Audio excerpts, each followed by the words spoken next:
Margaret and Leonard Harrow had been married for 47 years when the FBI knocked on their door. But nothing could prepare Margaret for the truth waiting behind that knock. The truth about what her husband had done to their missing son, and the secret buried just steps from their home for nearly half a century. The disappearance of 16-year-old Daniel Harrow began on a quiet summer morning that should have been ordinary in every way. The sun rose warm over the small town. The streets were still, and the only sounds were the hum of sprinklers and the distant bark of a dog. Margaret Harrow remembered watching her son walk out the front door with a backpack slung over one shoulder. He said he planned to spend the day with friends near the old quarry, a place the local teenagers used as a hangout. Nothing about the moment seemed unusual, and Margaret never imagined it would be the last time she would see him. When he did not come home for dinner, she assumed he had lost track of time.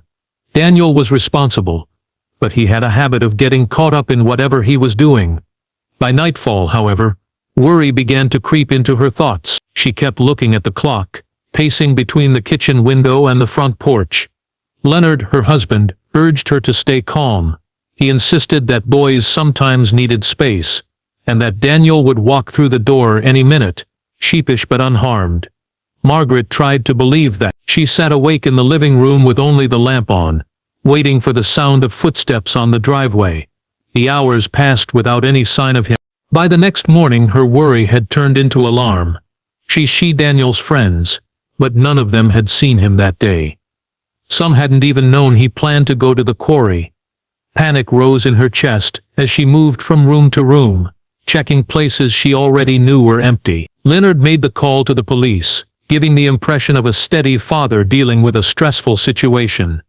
Officers arrived quickly, filing through the house, asking routine questions and gathering what little information they had. Margaret watched them from the living room, her hands trembling in her lap. The police organized a search party within hours.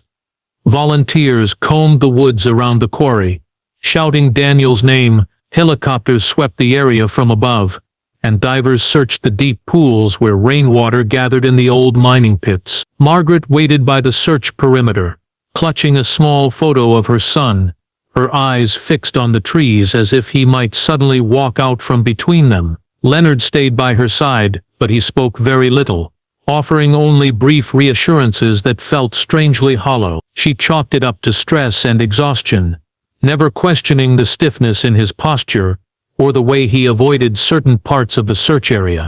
Days passed with no progress. Every lead that appeared dissolved into disappointment.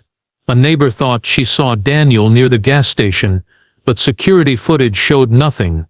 Someone reported a boy hitchhiking along the highway, but the witness couldn't describe him clearly. Margaret felt hope and despair in equal measure each time the phone rang.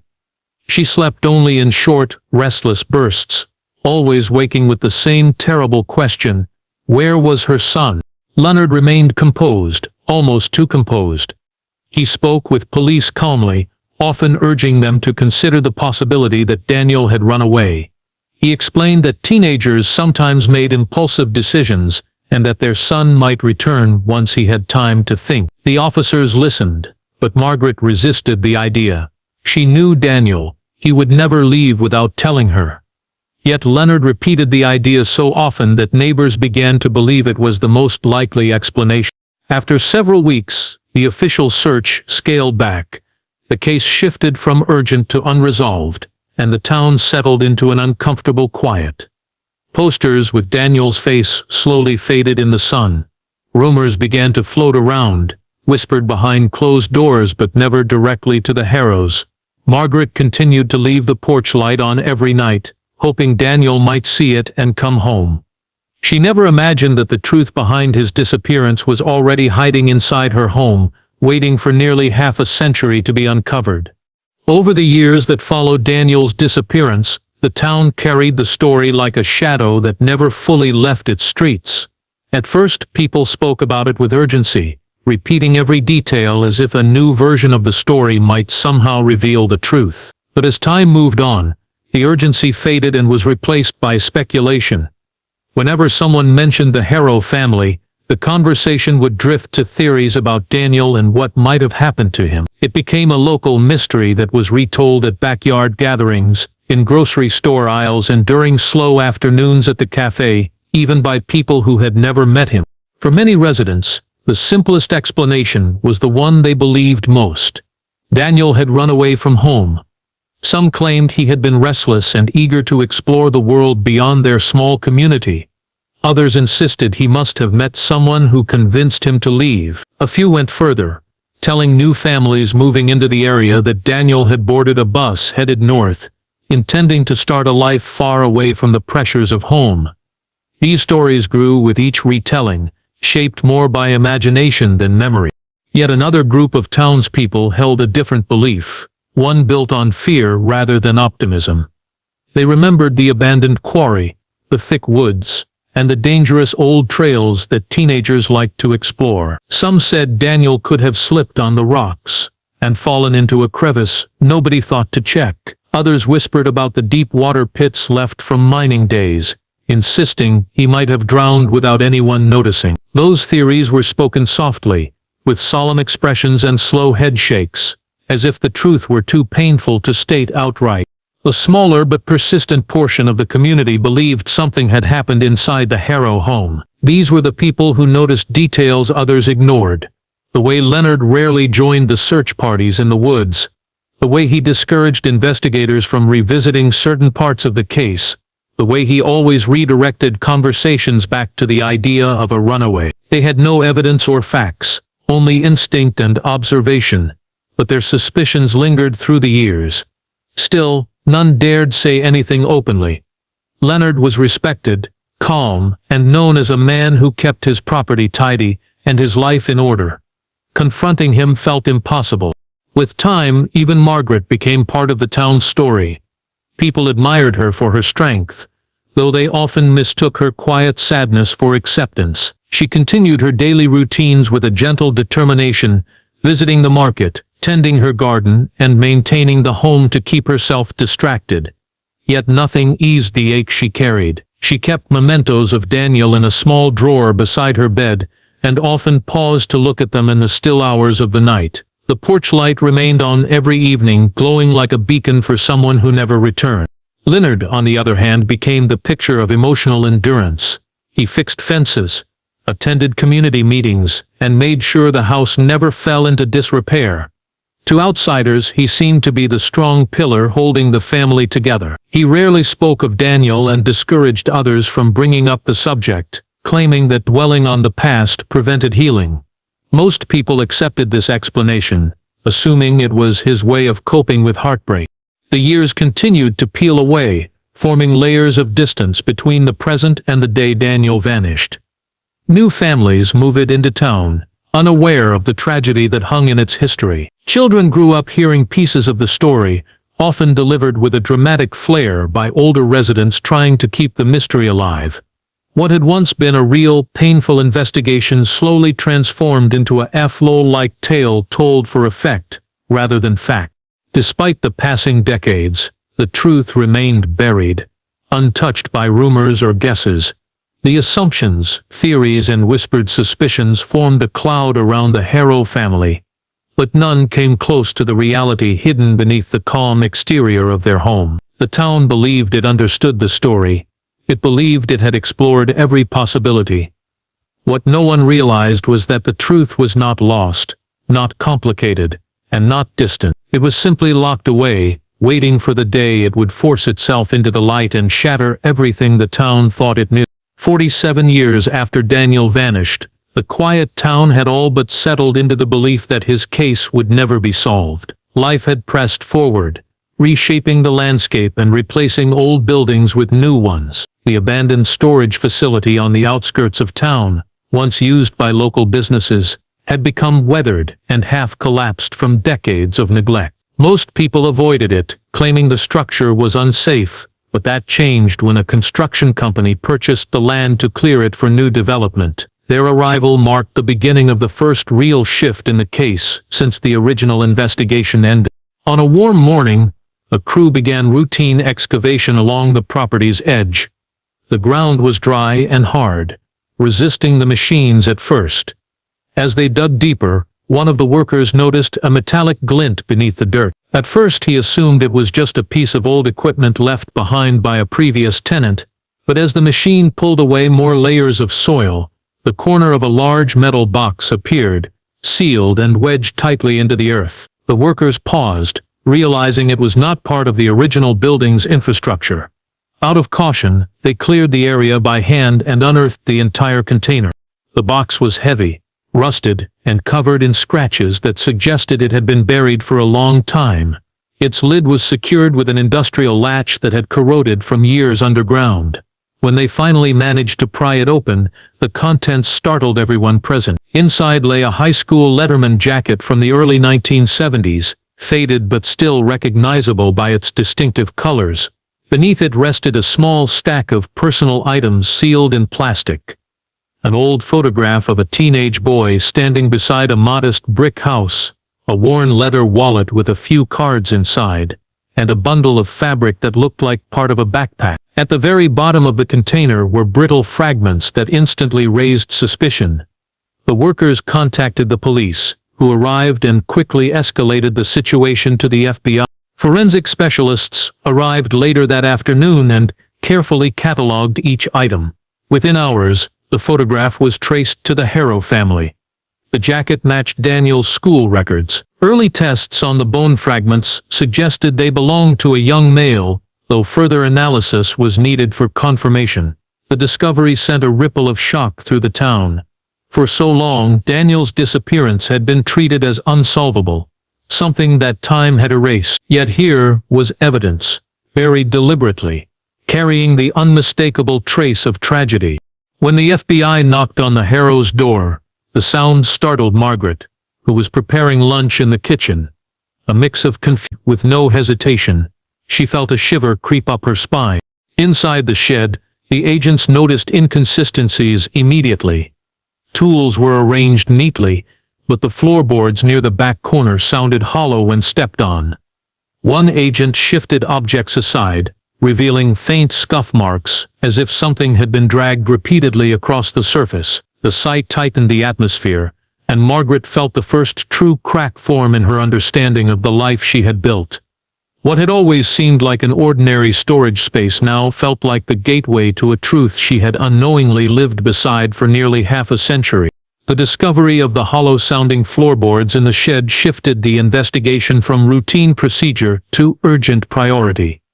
Agents cleared the space carefully, moving rakes, fertilizer bags, and paint cans to expose the back corner fully. Dust coated everything, yet the floor in that specific area appeared strangely clean, suggesting it had been handled more often than the rest of the shed.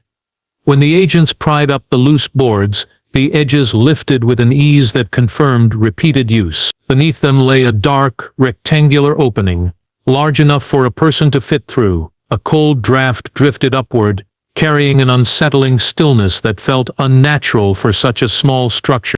A narrow wooden staircase descended into the darkness. The steps looked handmade, constructed from mismatched planks that had aged at different rates. The agents shone their flashlights downward, revealing a cramped underground room, scarcely larger than a walk-in closet. Margaret stood several feet back, her breath caught in her throat, as if her mind refused to accept what her eyes were witnessing. The agents signaled for her to remain outside while they entered the hidden space. The room itself was chilling, not because of what it contained, but because of what it suggested. The walls were covered in thick insulation boards, nailed tightly and painted over in a dull gray. Along the floor, the dirt had been packed down, creating an uneven but distinct path around the perimeter, as if someone had paced in circles over many hours. In the center of the room sat an old metal chair, rusted and unstable, but unmistakably designed for restraint. The straps, cracked and stiff from age, still clung to the armrests. Their presence transformed the room from mysterious to horrifying. Pinned to the wall were notes written in Leonard's handwriting. Short sentences filled the pages, written with a level of precision that suggested deep thought rather than impulsive emotion. The words focused on discipline, order and consequences. Some repeated the same ideas over and over, as if recited like a personal mantra. Others listed dates, though many were smudged beyond recognition. The overall impression was that the room served a purpose far more disturbing than storage. The FBI photographed every detail before collecting samples. Under ultraviolet light, they detected faint traces of dried blood near the base of the chair and small smears along the wall. Forensic technicians took swabs immediately. When the first round of tests came back within hours, the results confirmed that the DNA matched Daniel Harrow. The discovery struck Margaret with the force of a blow. She sank to the ground outside the shed, her hands shaking uncontrollably. The agents helped her into the house, speaking gently, but she barely heard them. The world she had lived in for nearly 50 years had just begun to unravel. Inside, Leonard sat at the kitchen table, his hands folded neatly. He remained silent, his expression unreadable, as if he had anticipated this moment long before it arrived. Margaret looked at him with a mixture of disbelief and terror. Her husband, the man she had trusted more than anyone, had walked past this shed every day.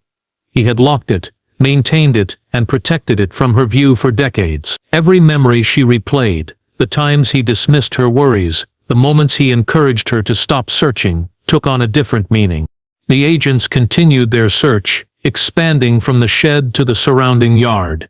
They discovered additional tools buried beneath stacks of lumber, ropes, gloves, and a rusted container of cleaning chemicals that seemed out of place for basic yard maintenance. Each item added to the growing picture of deliberate concealment. Yet no discovery compared to the knowledge that Leonard had kept this subterranean room hidden in plain sight for most of their marriage. As the team finished gathering evidence, the shed's ordinary exterior stood in stark contrast to the nightmare uncovered beneath it. Margaret watched them work, her thoughts spinning through years of unanswered questions. She realized she had lived beside the truth all along, shielded not by ignorance, but by trust placed in someone who had quietly built a chamber of secrets just feet from their home.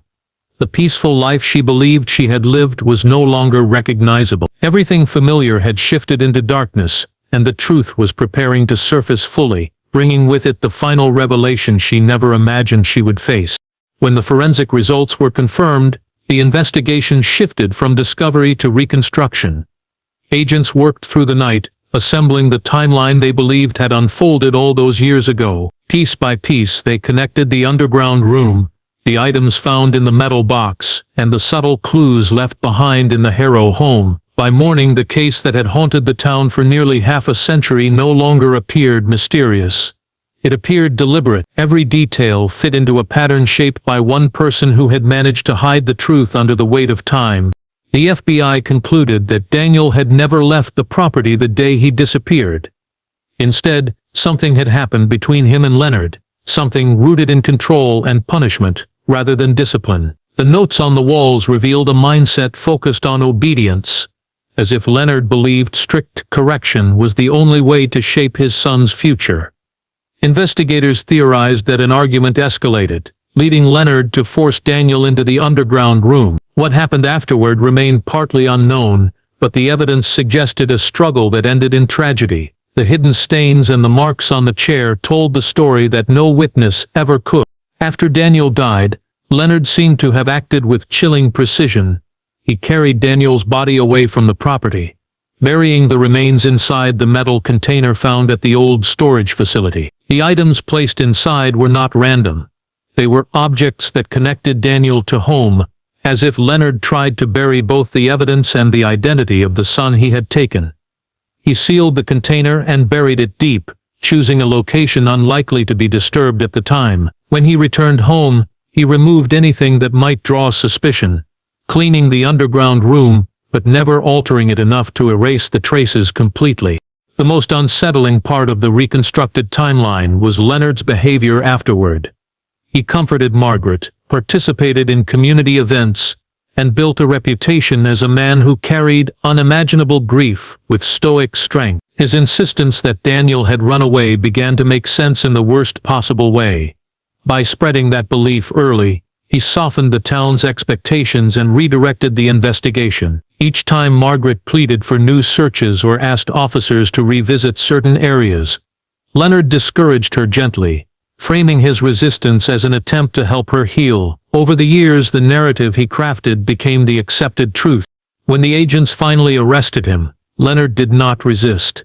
He simply rose from the kitchen chair where he had been sitting in silence and placed his hands behind his back.